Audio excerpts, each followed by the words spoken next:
स्थल से कौन से साक्ष्य प्राप्त किए गए हैं उनके बारे में लिखा है। सैपाई से गैरिक मृदभांड परंपरा प्राप्त हुई है। महुरझारी से महासम समाधि प्राप्ति हुई है। ठीक है। वीरभानपुर से लघु पाषाण उपकरण प्राप्त हुए हैं।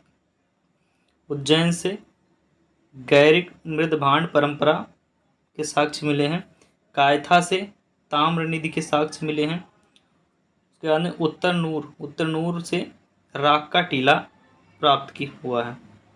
मथुरा से अयागपट्ट के साक्ष्य प्राप्त हुए हैं। मथुरा से अयागपट्ट का साक्ष्य प्राप्त हुआ है। कन्हेरी से एकादश मुख बोधिसत्व प्राप्त हुए हैं। कन्हेरी से एकादश मुख बोधिसत्व। सांची से प्रस्तर धातु मंजुषाएं प्राप्त हुई हैं सांची से। ब्रह्मगिरी से महापाषाण उपकरण प्राप्त हुए हैं। महापाषाण उपकरण के साक्ष्य प्राप्त हुए हैं। कुपगल से राख वाले टीले कुपगल से प्राप्त हुए हैं। आदिचनलूर से कलश व सावधान की प्राप्ति हुई है। ब्रुजहोम से गर्त निवास की प्राप्ति हुई है। कुछ स्थल दिए गए हैं और उनसे उस राज से संबंधित किस राज से वो स्थल संबंधित है ये बताया गया है। वीरभानपुर कहाँ पड़ता है? ये पड़ता आपके पश्चिम बंगाल में। लोटेश्वर कहाँ पड़ता? गुजरात में पड़ता है। ठीक है, गुजरात राज्य में पड़ता है लोटेश्वर। पैसरा स्थल कहाँ है? बिहार में। पैसरा स्थल कहाँ है? बिहार में है। सराय नहर राय ये उत्तर प्रदेश के प्रतापगढ़ जिले में है। सराय नहर राय। उसके बाद में स्थल और उत्खननकर्ता के नाम दिए गए हैं। सुहागी घाट का उत्खननकर्ता कौन है? ACL Carlisle. भीमबेटका का उत्खननकर्ता कौन है? BS वाकड़कर भीमबेटका के उत्खनन करता है। उसके बाद में आपका है प्रमुख मृदभांड और संस्कृतियां। सर्वप्रथम किस पुरातत्ववेदा ने मृदभांडों के महत्व का आकलन किया था? तो सबसे पहले किया था फ्लिंटर्स प्रेट्री ने। सर्वप्रथम किस पुरातत्ववेदा ने मृदभांडों के महत्व का आकलन किया? तो फ्लिंटर्स प्रेट्री ने किया। मृदभांडों का महत्व क्या है? पहला पॉइंट है इतिहास एवं संस्कृति के अन्य स्रोतों के समान मृदभांड भी एक उपयोगी स्रोत है। इतिहास एवं संस्कृति के अन्य स्रोतों के समान मृदभांड भी एक उपयोगी स्रोत है। दूसरा पॉइंट है मृदभांडों का अध्ययन एवं परीक्षण करके हम काल विशेष एवं स्थल विशेष की संस्कृति के विविध पक्षों को उद्घाटित कर सकते हैं। मृदभांडों का अध्ययन एवं परीक्षण करके हम काल विशेष एवं स्थल विशेष की संस्कृति के विविध पक्षों को उद्घाटित कर सकते हैं। नेक्स्ट पॉइंट है इनके आधार पर कुछ गूढ़ पहेलियों को सुलझाने में सहायता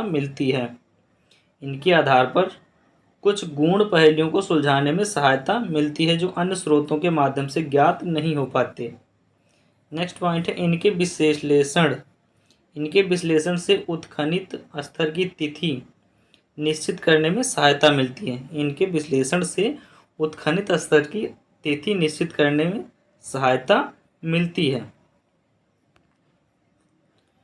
उसके बाद में आपका आ गया गैरिक मृदभांड OCP, जिसको शॉर्टकट में क्या कहते हैं?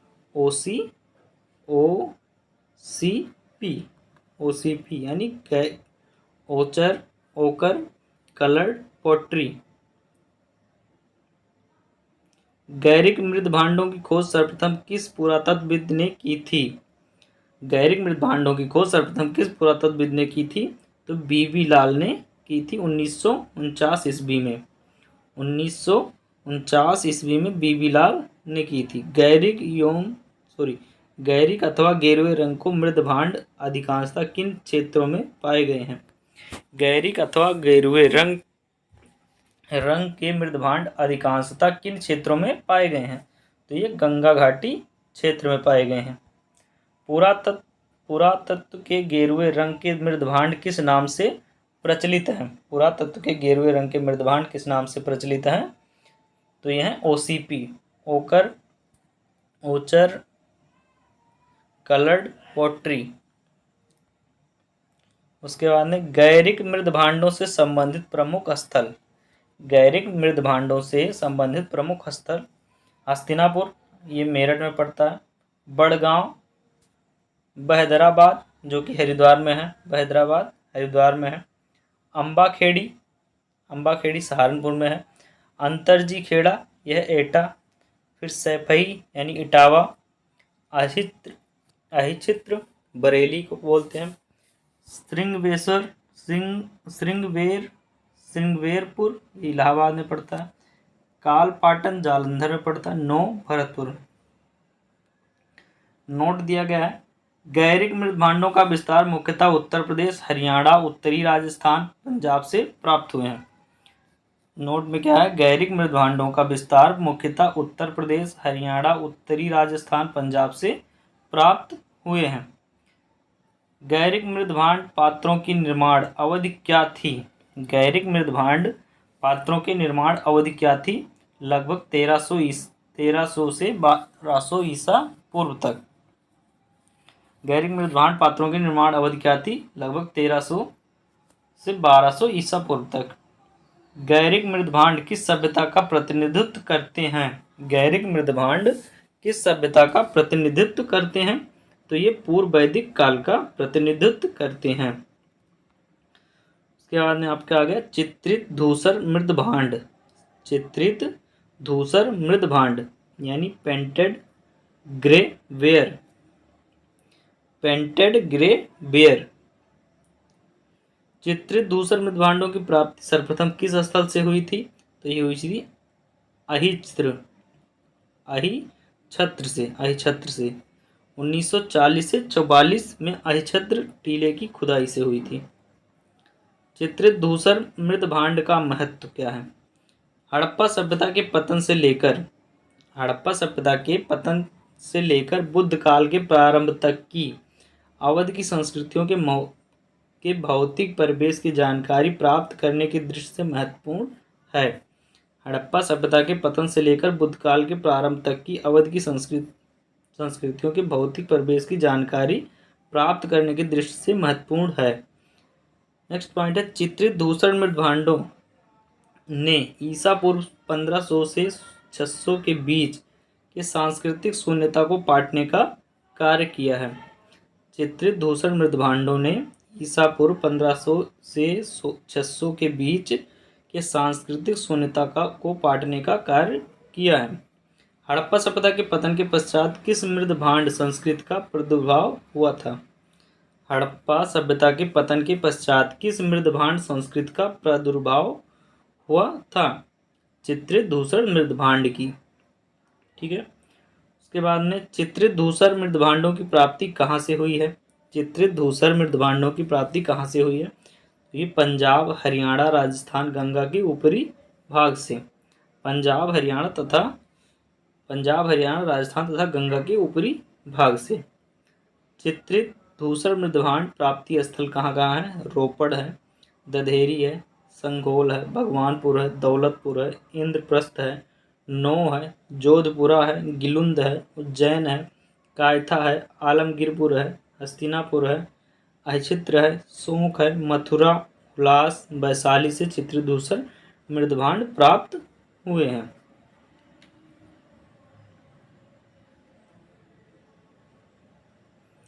इसके बाद में आपका है कृष्ण लोहित मृदभांड, ब्लैक एंड रेड बियर। कृष्ण लोहित मृदभांड की विशेषता क्या है? पहला पॉइंट है ऐसे मृदभांडों का भीतरी तथा बाहर की बारी यानी रिम के चारों ओर का भाग काला तथा शेष बाहरी भाग ईंट के रंग का लाल मिलता है। ऐसे मृदभांडों का भीतरी तथा बाहर की बारी यानी रिम के चारों ओर का भाग काला तथा शेष बाहरी भाग ईंट के रंग का लाल मिलता है। आकार, प्रकार एवं अलंकरण चित्रण की दृष्टि से ये भांड अन्य भांडों से भिन्नता रखते हैं। आकार, प्रकार एवं अलंकरण चित्रण की दृष्टि से ये भांड अन्य भांडों से भिन्नता रखते हैं। नेक्स्ट पॉइंट है, इस मृद भांड के निर्माण विधि को इजिप्शियन तकनीक का कहा जाता है। इस मृद भांड के निर्माण की विधि को इजिप्शियन टेक्निक कहा जाता है। ये मृद भांड चूने तथा रेत युक्त मिट्टी से बने हैं तथा कभी कभी काचली मिट्टी से भी ये तैयार किए जाते थे। ये मृद भांड चूने तथा रेत युक्त मिट्टी से बने हैं तथा कभी कभी काचली मिट्टी से ये भी तैयार किए जाते थे। कृष्ण लोहित मृद भांड किस काल से संबंधित हैं? कृष्ण लोहित मृद भांड किस काल से संबंधित हैं? तो यह उत्तरकालीन हड़प्पा संस्कृति से संबंधित हैं। उत्तरकालीन हड़प्पा संस्कृति से संबंधित हैं। सौराष्ट्र क्षेत्र के किन स्थलों से कृष्ण लोहित मृद भांड प्राप्त हुए हैं? सौराष्ट्र क्षेत्र के किन स्थलों से कृष्ण लोहित मृद भांड प्राप्त हुए हैं? रंगपुर तथा लोथल से। सौराष्ट्र क्षेत्र के किन स्थलों से कृष्ण लोहित मृद भांड प्राप्त हुए हैं? रंगपुर तथा लोथल से। पंजाब तथा हरियाणा में कृष्ण लोहित मृद भांड किसके साथ प्राप्त हुए हैं? चित्रित धूसर मृद भांड के साथ। पंजाब तथा हरियाणा में कृष्ण लोहित मृद भांड किसके साथ प्राप्त हुए हैं? चित्रित धूसर मृद भांड के साथ। नोह तथा अंतरजी खेड़ा से कृष्ण लोहित मृद भांड किस सतह से प्राप्त हुए हैं? नोह तथा अंतरजी खेड़ा से कृष्ण लोहित मृद भांड किस सतह से प्राप्त हुए हैं? तो यह गैरिक मृद भांड के ऊपरी तथा चित्रित धूसर मृद भांड के निचली सतह से। नोह तथा अंतरजी खेड़ा से कृष्ण लोहित मृद भांड किस सतह से प्राप्त हुए हैं? तो गैरिक मृद भांड के ऊपरी तथा चित्रित धूसर मृद भांड के निचली सतह से प्राप्त हुए हैं। दक्षिण भारत, बिहार तथा उत्तर प्रदेश के बृहत पाषाणिक पुरास्थल समाधियों से किस प्रकार के मृद भांड पाए गए हैं? दक्षिण भारत, बिहार तथा उत्तर प्रदेश के बृहत पाषाणिक पुरास्थल समाधियों से किस प्रकार के मृद भांड पाए गए हैं? काले लाल मृद भांड पाए गए। ठीक है, किस प्रकार के मृद भांड पाए गए हैं? तो ये काले लाल मृद भांड पाए गए हैं। काले लाल प्रकार के मृद भांडों का प्रयोग किस अवधि में किया जाता था? काले लाल प्रकार के मृद भांडों का प्रयोग किस अवधि में किया जाता था? तो किया जाता था ताम्र पाषाणिक संस्कृति के समय। ताम्र पाषाणिक संस्कृति के समय किया जाता था। उत्तरी कृष्ण मार्जित मृद भांड। उत्तरी कृष्ण मार्जित मृद भांड नॉर्थन ब्लैक पॉलिश्ड बेयर, जिसको शॉर्ट में कहते हैं NBP। उत्तरी कृष्ण मार्जित अथवा काली पालिश के पात्र की अवधि क्या थी? तो ये थी 6ठी शताब्दी ईसा पूर्व अथवा बुद्ध काल। 6ठी शताब्दी ईसा पूर्व अथवा बुद्ध काल। उत्तरी कृष्ण मार्जित अथवा काली पालिश पात्र से किसकी सूचना मिलती है? उत्तरी कृष्ण मार्जित अथवा काली पालिश पात्र से किसकी सूचना मिलती है? तो मिलती है द्वितीय नगरीकरण के प्रारंभ होने की। द्वितीय नगरीकरण के प्रारंभ होने की। उत्तरी कृष्ण मार्जित मृद भांड को किस अन्य नाम से जाना जाता है? उत्तरी कृष्ण मार्जित मृद भांड को किस अन्य नाम से जाना जाता है? तो जाना जाता है NBP मृद भांड। NBP मृद भांड। उत्तरी कृष्ण मार्जित मृद भांड को किस नाम से जाना जाता है? NBP मृद भांड के नाम से भी जाना जाता है। उत्तरी कृष्ण मार्जित मृद भांड सर्वाधिक स्थल किस क्षेत्र में पाया गया है? तो ये मध्य गंगा क्षेत्र में पाया गया है। उत्तरी कृष्ण मार्जित मृद भांड सर्वाधिक किस स्थल में पाया गया? मध्य गंगा क्षेत्र से। उत्तरी कृष्ण मार्जित मृद भांड प्राप्ति स्थल कहाँ है? तो यह कौशाम्बी, पटना, बेग्राम जो कि अफगानिस्तान में है, तक्षशिला, चारसद्दा, उदग्राम तथा नेपाल की तराई के तिलौरा कोट आदि स्थलों से मिले हैं। उत्तरी कृष्ण मार्जित मृद भांड भारत के किस क्षेत्र में पाए गए हैं? उत्तरी कृष्ण मार्जित मृद भांड भारत के किस क्षेत्र में पाए गए हैं? गुजरात, महाराष्ट्र, पश्चिम बंगाल, उड़ीसा, आंध्र प्रदेश से। उत्तरी कृष्णमार्जित मृदभांड भारत के किस क्षेत्र में पाए गए हैं? गुजरात, महाराष्ट्र, पश्चिम बंगाल, उड़ीसा, आंध्र प्रदेश से। अब आ गया आपका हड़प्पा यानी सिंधु सभ्यता। सामान्य तथ्यात्मक विवरण दिया गया है। सबसे पहले इसको देखेंगे। साधारणतः सिंधु सभ्यता अन्य किन नामों से जानी जाती है? साधारणतः सिंधु सभ्यता अन्य किन नामों से जानी जाती है? तो ये जानी जाती है सिंधु सभ्यता, सिंधु घाटी की सभ्यता, हड़प्पा सभ्यता एवं कांस्य युगीन सभ्यता। किस किस नामों से जानी जाती है? सिंधु सभ्यता, सिंधु घाटी की सभ्यता, हड़प्पा सभ्यता एवं कांस्य युगीन सभ्यता। नेक्स्ट पॉइंट अपना है हड़प्पा संस्कृति की जानकारी का प्रमुख स्रोत है। हड़प्पा संस्कृति की जानकारी का प्रमुख स्रोत क्या है? तो यह पुरातात्विक उत्खनन। पुरातात्विक उत्खनन। सिंधु सभ्यता किस काल से संबंधित है? सिंधु सभ्यता किस काल से संबंधित है? तो ये आदि ऐतिहासिक काल से संबंधित है सिंधु सभ्यता। सिंधु सभ्यता का क्षेत्रफल कितने लाख वर्ग किलोमीटर का है? सिंधु सभ्यता का क्षेत्रफल लगभग कितने लाख वर्ग किलोमीटर का है? तो ये लगभग 13 लाख वर्ग किलोमीटर का है सिंधु सभ्यता का क्षेत्रफल। रेडियो कार्बन C14 द्वारा विश्लेषित सिंधु सभ्यता की सर्वाधिक मान्य तिथि क्या है? लगभग 2300 ईसा पूर्व से 1700 ईसा पूर्व तक है। लगभग 2300 ईसा पूर्व से 1700 ईसा पूर्व। विभिन्न स्थलों से प्राप्त असंशोधित रेडियो कार्बन 14 के आधार पर विभिन्न स्थलों से प्राप्त असंशोधित रेडियो कार्बन 14 के आधार पर हड़प्पा संस्कृति आरंभिक हड़प्पा सभ्यता 3200 से 2600 ईसा पूर्व तक। नगरीय हड़प्पा सभ्यता 2600 ईसा पूर्व से 1900 ईसा पूर्व तक। उत्तर हड़प्पा सभ्यता 1900 ईसा पूर्व से 1300 ईसा पूर्व तक। ये विभिन्न स्थलों से प्राप्त असंशोधित रेडियो कार्बन C14 के आधार पर हड़प्पा संस्कृति का विवरण है। हड़प्पा सभ्यता की आकृति कैसी है? तो यह त्रिभुजाकार। हड़प्पा सभ्यता की आकृति कैसी है? तो यह त्रिभुजाकार। हड़प्पा संस्कृति मानी जाती है कांस्य युगीन तथा आदि ऐतिहासिक। हड़प्पा संस्कृति मानी क्या जाती है? कांस्य युगीन तथा आदि ऐतिहासिक। सिंधु सभ्यता का विस्तार उत्तर में है मांडा। उत्तर में क्या है? मांडा, जो कि जम्मू कश्मीर में पड़ता है। ठीक है। पश्चिम में है कांगेडोर। पश्चिम में क्या है? कांगेडोर मकरान तट प्रदेश के पास पड़ता है। ठीक है। पूर्व में है आलमगीरपुर मेरठ, जो कि मेरठ में है, उत्तर प्रदेश के मेरठ में आलमगीरपुर है।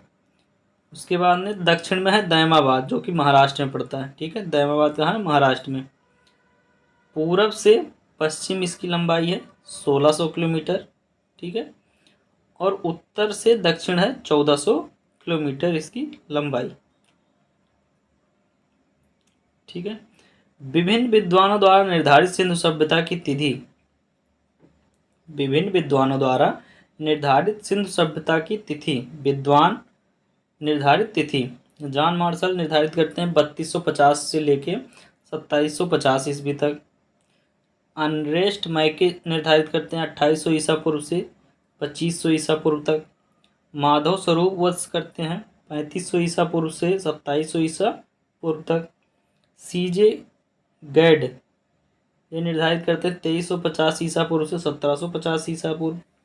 मार्टिमर व्हीलर इनका निर्धारण है 2500 ईसा पूर्व से 1500 ईसा पूर्व तक। फेयर सर्विस का निर्धारण है 2000 ईसा पूर्व से 1500 ईसा पूर्व तक। उसके बाद में है सैंधव स्थल की खोज एवं नगर नियोजन। सैंधव स्थल की खोज एवं नगर नियोजन। हड़प्पा सभ्यता की खोज किस वर्ष की गई थी? हड़प्पा सभ्यता की खोज किस वर्ष की गई थी? तो वर्ष 1921 में की गई थी। मोहनजोदड़ो एवं हड़प्पा की पुरातात्विक खुदाई के प्रभारी थे। मोहनजोदड़ो एवं हड़प्पा की पुरातात्विक खुदाई के प्रभारी थे? सर जॉन मार्शल थे। सिंधु सभ्यता को खोज निकालने में किन भारतीय पुरातत्वविदों का विशेष योगदान रहा है? सिंधु सभ्यता को खोज निकालने में किन भारतीय पुरातत्वविदों का विशेष योगदान रहा है? तो ये रहा रखालदास बनर्जी तथा दयाराम साहनी का। रखालदास बनर्जी तथा दयाराम साहनी का। हड़प्पा के विशाल टीलों की ओर सर्वप्रथम किस पुरातत्वविद का ध्यान आकृष्ट हुआ था? हड़प्पा के विशाल टीलों की ओर सर्वप्रथम किस पुरातत्वविद का ध्यान आकृष्ट हुआ था? तो ये हुआ था चार्ल्स मैसन 1826 का। चार्ल्स मैसन 1826 का। हड़प्पा का उत्खनन करने वाला प्रथम पुरातत्वविद जो इसके महत्व को नहीं समझ पाए थे जो थे ए कनिंघम 1853 ईस्वी में। हड़प्पा का उत्खनन करने वाले प्रथम पुरातत्वविद जो इसके महत्व को नहीं समझ पाए थे कौन थे? ए कनिंघम 1853 ईस्वी में। पूर्ण विकसित हड़प्पा सभ्यता लगभग कितनी शताब्दियों तक जीवित रही? पूर्ण विकसित हड़प्पा सभ्यता लगभग कितनी शताब्दियों तक जीवित रही? तो ये 6 शताब्दी तक जीवित रही। हड़प्पा सभ्यता को सिंधु सभ्यता का नाम किस विद्वान ने दिया था? हड़प्पा सभ्यता को सिंधु सभ्यता का नाम किस विद्वान ने दिया था? तो इसका नाम दिया था सर जॉन मार्शल ने। हड़प्पा एवं मोहनजोदड़ो को एक विस्तृत साम्राज्य का जुड़वा राजधानी किस विद्वान ने कहा? हड़प्पा एवं मोहनजोदड़ो को एक विस्तृत साम्राज्य की जुड़वा राजधानी किस विद्वान ने कहा है? तो स्टुअर्ट पिगट ने कहा था हड़प्पा एवं मोहनजोदड़ो को एक विस्तृत साम्राज्य की जुड़वा राजधानी। मोहनजोदड़ो को किस एक और नाम से जाना जाता है? मोहनजोदड़ो को एक और किस नाम से जाना जाता है? तो उसका नाम है मृतकों का टीला। मोहनजोदड़ो के किले व शहर की सबसे चौड़ी सड़कें थी। मोहनजोदड़ो के किले व शहर की सबसे चौड़ी सड़कें थी 7 व 11 मीटर। सिंधु सभ्यता की प्रकृति कैसी थी? तो ये थी नगरीय। सिंधु सभ्यता की प्रकृति कैसी थी? तो ये नगरीय थी। सिंधु सभ्यता को हड़प्पा सभ्यता क्यों कहा जाता है? क्योंकि सबसे पहले खुदाई हड़प्पा नामक स्थान पर हुई थी। सिंधु सभ्यता को हड़प्पा सभ्यता क्यों कहा जाता है? क्योंकि सबसे पहली खुदाई हड़प्पा नामक स्थान पर हुई थी। सिंधु घाटी सभ्यता को आर्यों से पूर्व रखे जाने का सबसे महत्वपूर्ण कारण क्या है? मृदभांड। सिंधु घाटी सभ्यता को आर्यों से पूर्व रखे जाने का सबसे महत्वपूर्ण कारण क्या है? तो यह मृदभांड। विशेष तथ्य दिया गया है। सिंधु घाटी की संस्कृति वैदिक सभ्यता से भिन्न थी। सिंधु घाटी की संस्कृति वैदिक सभ्यता से भिन्न थी क्योंकि इनके पास नगरीय सुविधा थी, इनके पास चित्रलेखीय लिपि थी, इनको लोहा एवं रक्षा शास्त्रों का ज्ञान का अभाव था। सिंधु सभ्यता के किस स्थल को पत्तन नगर के नाम से भी जाना जाता है? सिंधु सभ्यता के किस स्थल को पत्तन नगर के नाम से भी जाना जाता है? तो यह लोथल को। दधेरी एक परिवर्ती हड़प्पीय पुरास्थल है पंजाब का। हड़प्पा सभ्यता का सबसे बड़ा पुरास्थल क्या है? राखीगढ़ी, जो कि हरियाणा में है। हड़प्पा सभ्यता का सबसे बड़ा पुरास्थल है।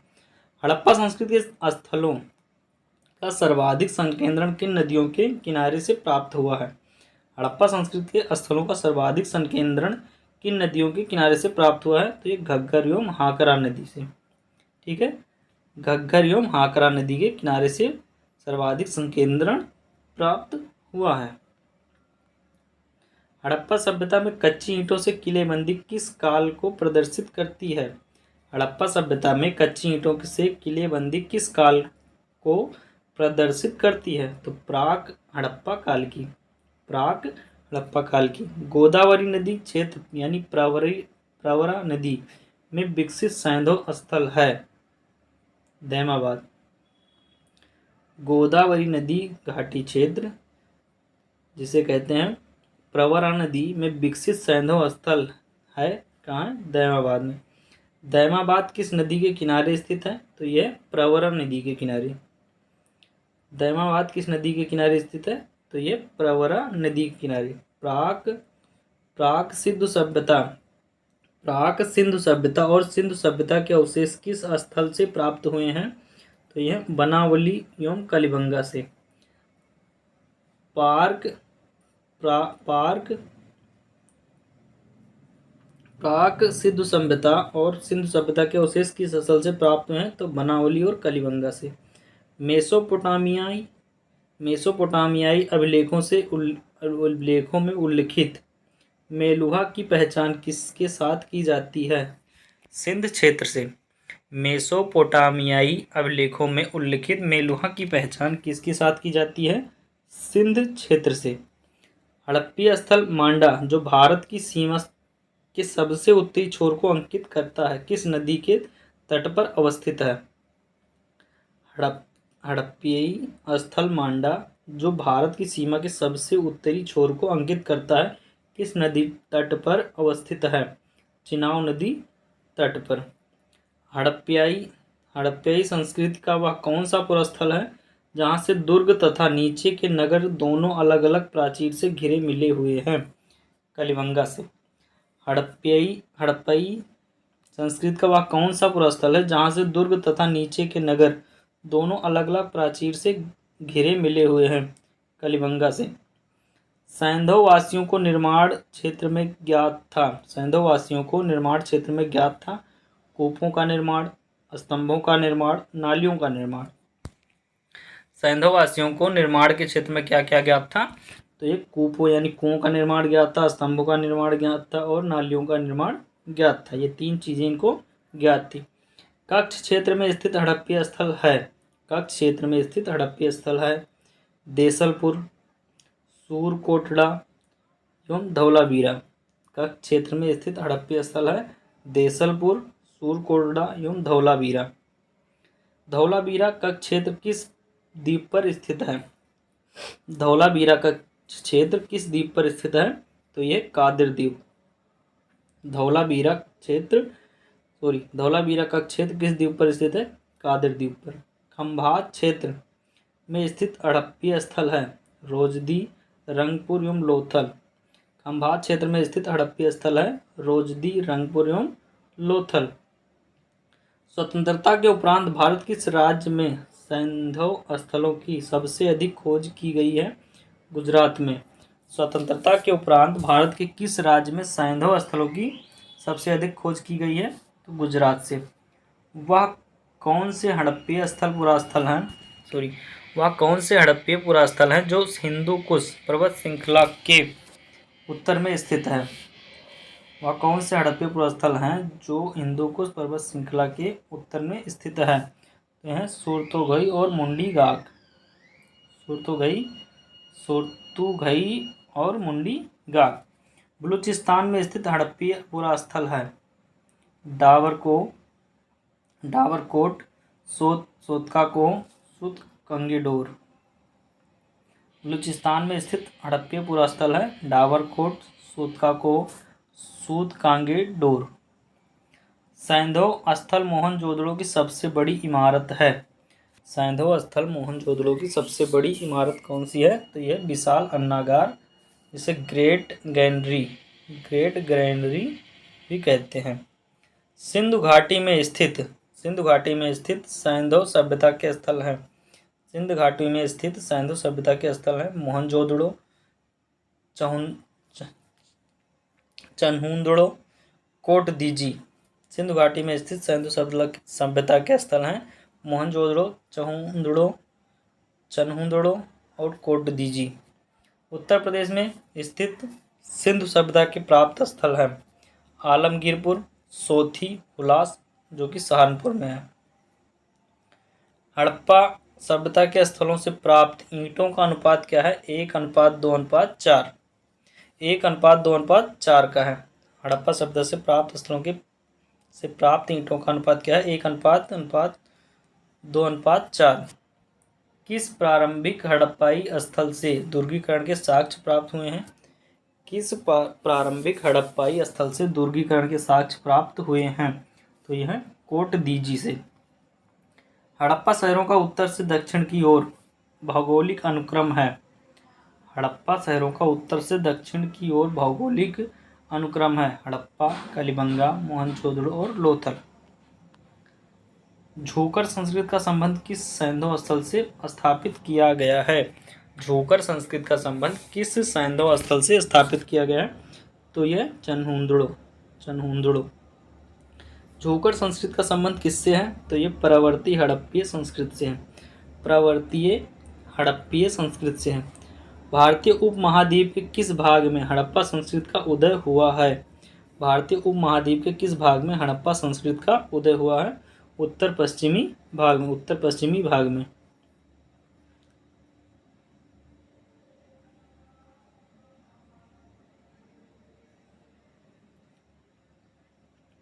विशेष तथ्य दिया गया है। विशेष तथ्य में है सैंधव सभ्यता के नगरों की विशेषता क्या थी? सैंधव सभ्यता के नगरों की विशेषता क्या थी? तो नगर योजना ग्रिड विन्यास पर आधारित थी। नगर योजना ग्रिड विन्यास पर आधारित थी। सड़कें एक दूसरे को समकोण पर काटती थी। हड़प्पा, बनावली व चंदूड़ों के नगरों की योजना में ग्रिड विन्यास दिखाई पड़ता था। हड़प्पा, बनावली व चनहुंदड़ों के नगरों की योजना में ग्रिड विन्यास दिखाई पड़ता था। पाकिस्तान के